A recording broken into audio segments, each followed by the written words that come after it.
সমুজ্জ্বল। আরে sir, good morning. Morning morning, very good morning.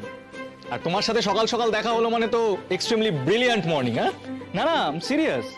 ওফ, তোমার প্রতি আমি অশেষ কৃতজ্ঞ সমুজ্জ্বল।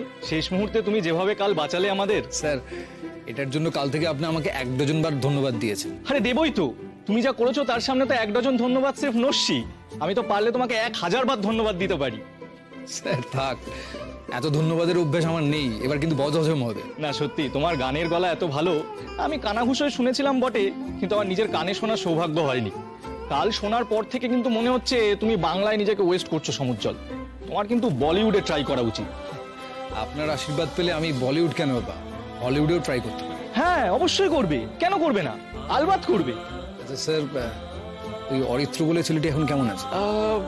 ভালো আছে, জ্বর অনেকটা কমেছে, এখন ডাক্তার দেখাচ্ছে, ওষুধ টষুধ খাচ্ছে। যাক ভালো। আর স্যার, আমার না একটা কাজ মনে পড়ে গেল, আমি আপনার সঙ্গে বিকেলবেলা কথা বলবো প্লিজ। হ্যাঁ, আমি এখন আসছি। আরে হ্যাঁ, হ্যাঁ। সমুজ্জ্বল। আচ্ছা শোনো, তুমি 4টের মধ্যে চলে এসো, বেশি দেরি করো না। তুমি এখন বেরিয়ে যাও, আমি 4টের মধ্যে বেরিয়ে যাব, চলে আসবো।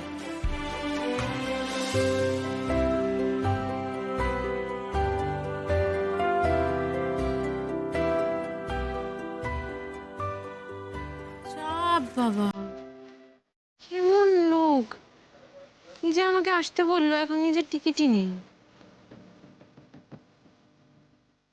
আমি যে ফোনে বললাম আসবো না, সেটা শুনে চলে টলে গেল।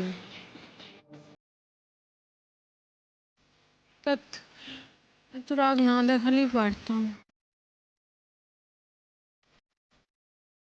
খোঁজো খোঁজো কনকাবতী, খোঁজো। খুব সহজে যা পাওয়া যায় তার কোনো দাম থাকে না।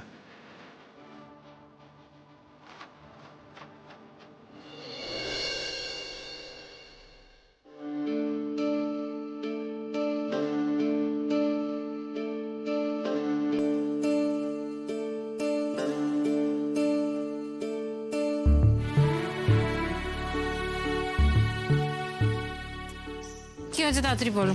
এত তাড়াহুড়ো কিসের তোমার? একটু রিল্যাক্স করো না। তোমার তো 4টে পর্যন্ত কোনো কাজ নেই। আমার সারাদিনের কি রুটিন সেটা জেনে তোমার কি হবে? তুমি কি কারণে ডেকেছো সেটা বলো, তাড়াতাড়ি বলো, আমার সময় নেই। কি বলছিলে, কি সব ফাউন্ডেশন ডে না কি সব আছে? Foundation day?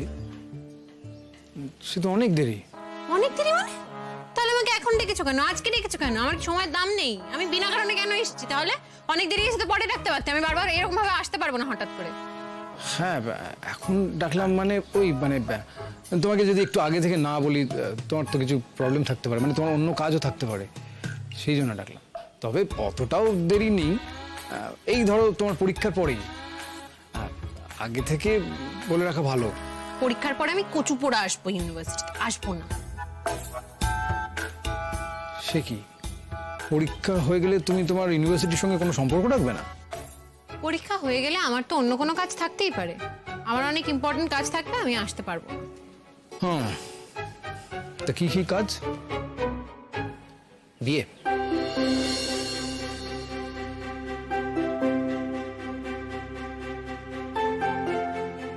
করতেই পারি, আমার ইচ্ছা, তোমার তাতে কি? না, আমার কিছু না, আমার আর কি হবে। এই আমি জাস্ট ভাবছিলাম যে এই কদিনের আলাপে তুমি কি আর তোমার বিয়ের ইনভিটেশন আমাকে পাঠাবে?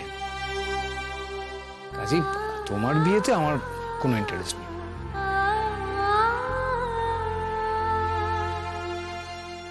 সেই তো, আমার বিয়েতে তোমার ইন্টারেস্ট থাকবে কেন? তুমি তো রূপকথার রাজ্যে ভেসে বেড়ানো মানুষ। তুমি কি কিছু বললে? না তো, তুমি কিছু শুনলে নাকি? হ্যাঁ, মনে হলো শুনলাম। যাই হোক, কোথায় ছিলাম আমরা? তোমার বিয়েতে। না, ছিলাম না।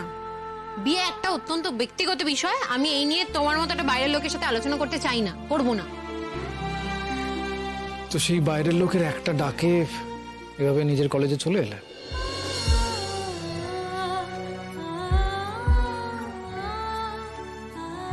কে বলেছে আমি তোমার ডাকে এসেছি?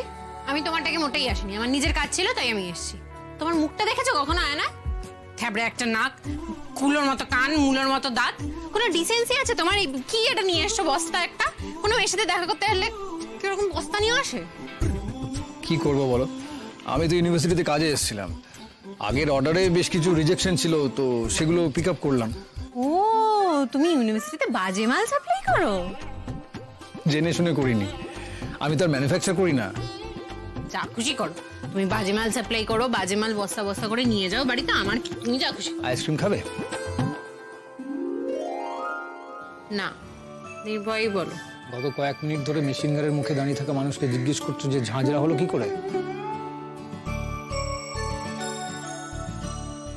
এইসবই আর কি নাম মেরে বলো না, তুমি কি করে জানলে আমার আগে কারণটা? তোমার এই মুখটা দেখেও তো আমার রাগ হতে পারে। এই মুখের এত ক্ষমতা নেই। আর তাছাড়া আমার মুখটা দেখার জন্যই তো তুমি এত দূর এলে, এসে ফোন করে ডাকলে, সুতরাং আমার মুখটা না, তোমাকে অন্য কিছু একটা ট্রিগার করেছে, আর সেটা বাড়ির ঝগড়া হওয়াটাই স্বাভাবিক। ঝগড়া ঠিক নয়, এই আর কি। তাহলে ভবিষ্যৎ নিয়ে এটাই ঠিক করলে, এরকমটাই? এরকমটাই মানে কিরকম? এই যে তুমি এবার বিয়ে করবে, কালকেই তো বললাম বাড়ি থেকে বিয়ের সম্বন্ধ দেখছে। আর তুমি? আমি কি? তুমি কি মানে এই ব্যাপারে তোমার কি মত?